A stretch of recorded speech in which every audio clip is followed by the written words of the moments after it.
రోజా ఉన్నావా? అల్హమ్దులిల్లా ఉన్నాను. నిన్నొకటి అడగదాం అనుకుంటున్నా, అడగనా? అడుగు. ఉపవాసం ఉంటేనే దేవుడు సంపద ఇస్తారనుకుంటే ఈ ఒక్క పూట అన్నం లేని పేదవాళ్ళు ఎప్పుడో ధనవంతులు అయ్యేవారు. ఉపవాసం మన కోసమా దేవుడి కోసమా? ఆ దేవుడి కోసం కాదు, మన కోసమే.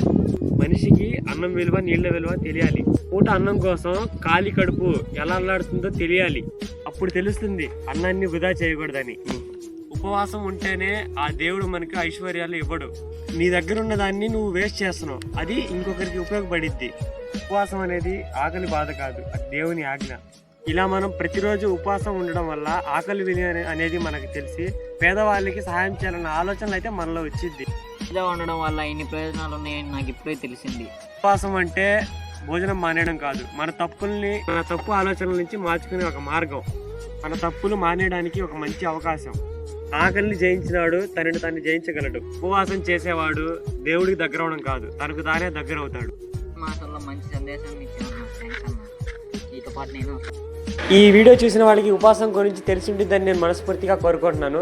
అలాగే మన వీడియోస్ నచ్చినట్లయితే మీ ఫ్రెండ్స్ అండ్ ఫ్యామిలీ మెంబర్కి షేర్ చేయండి.